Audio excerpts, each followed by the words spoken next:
The key to a happy life is always be learning, and that is something I've never stopped doing keeping reptiles. These are the 5 greatest life lessons I've learned being a reptile keeper.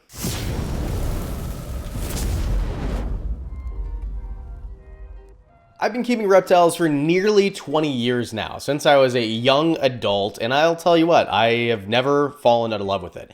It's never got boring, it's never become mundane. Sure, it's a lot of work and sometimes it's overwhelming, and I've definitely learned those lessons, and I'll tell you those stories along the way, but these are the 5 I wish I knew before I started. Starting off with the first lesson, number 5, and that's sometimes you don't have to handle the animal in order to enjoy the animal. This is something I've learned more recently as I've geared into different species. I used to preach that I never got animals that I couldn't handle. This is a reason that I didn't get, well, a lot of different species.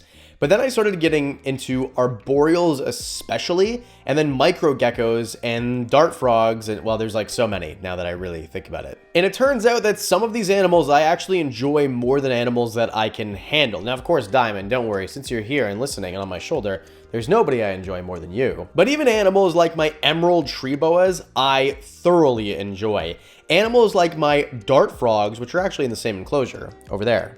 It was about 2 years ago we planted that thing. Maybe I should do another video about it. Sure, I still love handling my animals, and some of my favorite animals are the ones I get to handle. I love Kratos, my big Burmese python, because he's so fun to handle. I love my boa constrictor because she's fun to handle. And even smaller things like hognose snakes or house snakes are great. But the ones that I can't handle, I'm really starting to enjoy. And this is a foreshadowing because I'm getting 80 animals next month. 80 animals coming in one shipment.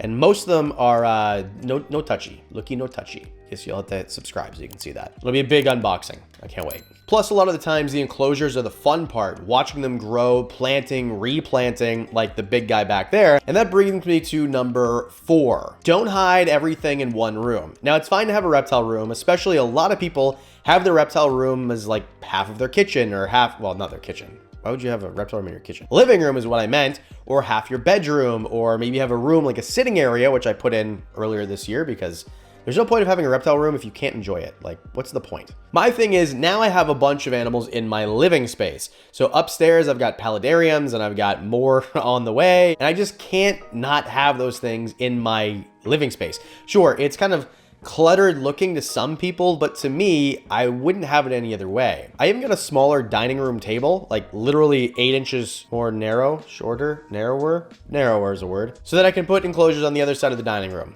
We'll do another update soon on the upstairs because there's more enclosures up there. And it's fun too because beside the television are 2 of the really cool biomes that I've made for my mountain horn dragons and my red-eye tree frogs. And they grow and change and the misters go off and it's just super fun to watch them change. And if my wife and I are watching TV, then we can see them right beside. I actually spend probably more time watching the enclosures on both sides. I know my living room's a mess, by the way. I'm sorry. There's 3 children. If you go to someone's house and they've got 3 children and their house is clean, they're lying to you. They did that right before you walked in. So don't hide everything away. Put stuff in your living space so that you're surrounded by animals if that's what you really love. My office has animals. Basically every room in my house has animals. I wouldn't have it any other way. Of course, all of these points took me a long time to learn because I had to do it through trial and error. But it turns out not everything worth learning takes a long time, thanks to today's partner, Miyagi Labs. YouTube is great. I hope you learn a lot from my channel, but that's a passive way to learn. Some people like to learn by doing with interaction instead. And Miyagi Labs offers you a creative way to learn with your favorite creators. There are official courses with some of your most popular creators and universities who we've partnered with, or you can create your own course from videos that you make and other resources. Each course has questions, summaries, and of course, instant personalized feedback. And that's the difference between this and watching a YouTube video, which is still great, by the way. There's also an AI tutor and community discussions. And there's tons to learn. You can pick courses from mathematics, engineering, entrepreneurship, even botany. One that I've really loved is taxonomy and plant ID. I'm a plant guy, but I'm more of an enthusiast than an expert, and I'm hoping that I can get closer to be an expert, and Miyagi Labs has really helped me with this course. I'm learning how to differentiate different parts of flowers and plants, the Latin names of a lot of these plants that I know the common name for. Side note, I went to the greenhouse again today.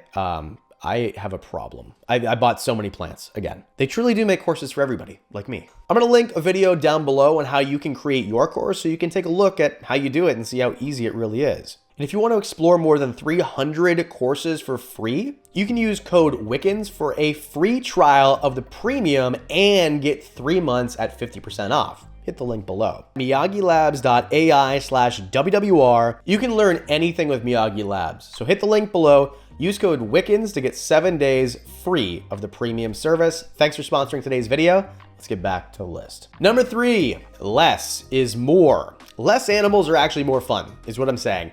And I know that's crazy for me to say. I mean, looking around how many animals I have and telling you I have 80 more coming, but it's true. And I think that this could be less animals or less species or just less work in general. Because I think to me, what's fun about animals is spending time with them, interacting with them. And if you've got, 100 animals and they're all different and have different requirements, you're going to be spending all your time working on these animals and cleaning them and not really taking stock of what you love about the animal in the first place. So if you have less animals, you have more time for each animal or less species that are maybe together. For example, let's suppose that, you have 200 frogs, but all of them are in 10 enclosures or 20 enclosures because you have, tree frogs and dart frogs or whatever, right? Cohabitation setups. Or you have, the same amount of snakes and they're all in different enclosures. Well, you're going to enjoy one much more than the other, likely because it's a unit. Now, of course, this is my opinion on this. So it really depends on you. But to me, the pets that I have that are pets rather than breeding stock, I just have less of them. I still do breed stuff, like hognose snakes and, African fat-tailed geckos. There's some cooking in the incubator. But for me, just kind of narrowing down what I like, because this room is huge. It's 400 square feet and there's only 20 animals in here, maybe. So actually there's 10 animals in their own enclosures, or I guess the Tonga banded iguanas are together. And then there's the Sticks and Bricks, which has 6 animals in it. And this enclosure has 23 animals in it because it's mostly frogs and a snake and stuff. Either way, in this room, which is huge, my biggest room in my house, the biggest room I've ever had in a house I've ever lived in, there's really not that many animals. And for me, that's what I like. I like spending time looking at each individual one and spending the time on the enclosures and making the enclosures fantastic. Obviously, that thing in the corner I keep talking about and we keep showing in the B-roll, but there's other enclosures in here too, well, including the big ones at the back. Those are getting painted tonight. Right after I'm done this video, we're painting them, and then we're going to start setting them up and making them these really cool bioactive enclosures with plants everywhere. That's the fun part for me. So less is truly more. And that leads into number 2, make time to enjoy, not just work on your collection. A lot of people get trapped where all they do is just work on their animals. All they do is, I gotta go downstairs, or I gotta go in the garage, wherever you keep your reptiles, or to the shop if you have a third building, like an outbuilding for your animals, and this and do that. And like, don't get me wrong, doing the work is fun. I like going up to Diamond and feeding him his crickets and watching him go crazy, but eventually, if all you're doing is working on your animals and not just, putting your feet up and looking at one of the cool enclosures and one of your display animals with a coffee in your hand, or maybe bring one of them out to watch a movie with them, or you edit a video with, something on your shoulder or a snake around your neck or whatever, to me, then like, you just have a job that doesn't pay you. It becomes more work than fun. And don't get me wrong, like, I'm living my dream. It's still work. It's still a job. I still get up. I still have to work. But the part that makes it fun, and the reason I don't regret it, is because I make the time to sit with the animals and enjoy them. Sometimes I'll just take a snake out or take a lizard out or photograph them, or maybe I'll make a little reel that's, not sponsored by anybody, or I'm not making any money. In Canada, by the way, we don't make any money on Instagram. There's no creator fund. Make time for you and that animal to bond. Make time for fun rather than the entire thing be go, go, go, just doing work. Before number 1, quick story time. You guys see this, and since 2019, I've been pretty public, obviously, making videos twice a week. But before that, 2017 era, I had too many snakes. I had tons of ball pythons, didn't know how to breed them properly. I was making babies, but couldn't sell them. Same thing with leopard geckos, and I got rid of basically my entire collection at the time. I got overwhelmed. I didn't know what I was doing, and that was a life lesson. I still had the passion for reptiles. I was still in love with the reptiles. I just didn't know how to enjoy it. And by watching my heroes like Brian Barchuk on the internet, I would just think, oh, okay, well, if he can do it, I can do it. It's like, no, that guy, there's some know-how involved. So don't just go in and buy a bunch of reptiles and make it your job if you don't want it to be your job and it's not paying you. Because I promise you, there are situations where it becomes as much work and as much time and effort as a job, but if you don't know how to monetize it, it's no bueno. You're gonna get sick of it real fast. Jump to 2019, I started this channel with my very first video. So silly, didn't even know how to hold the camera the right way and no idea what I was doing. And then I grew my collection very slowly, and then I monetized it and made it my job. So, I mean, this is not number one, but a bonus. Don't bite off more than you can chew, and don't get into it fast. But let's actually get to number one. I normally don't end videos like negatively, but this is true. Number one is sometimes reptiles die. They just do, and it's not your fault. Now, obviously, do your best. If you see an animal is sick, bring it to a vet. Obviously, this is, no excuse for things just to die willy-nilly. But what you don't know, and the thing that made me feel bad when this happened to me, I mean, I would rescue animals with metabolic bone disease, like Bob the Jeweled Lacerda here, and like eventually his girlfriend, who had metabolic bone disease too, she died before the channel, Lacey, and then Bob himself, they would just die. I had a corn snake that just died. And then eventually you take them in and realize they had cancer or something going on with their heart, and you just don't know. And one day you go down and your animal that you love is gone. And they don't show pain or fear or things like that in the same way that mammals do. If fireworks go off and one of my dogs starts, trembling, I know they're afraid. But with reptiles, a lot of the time, you don't know it in the same way. So just understand it's a different connection. There's still a connection, trust me.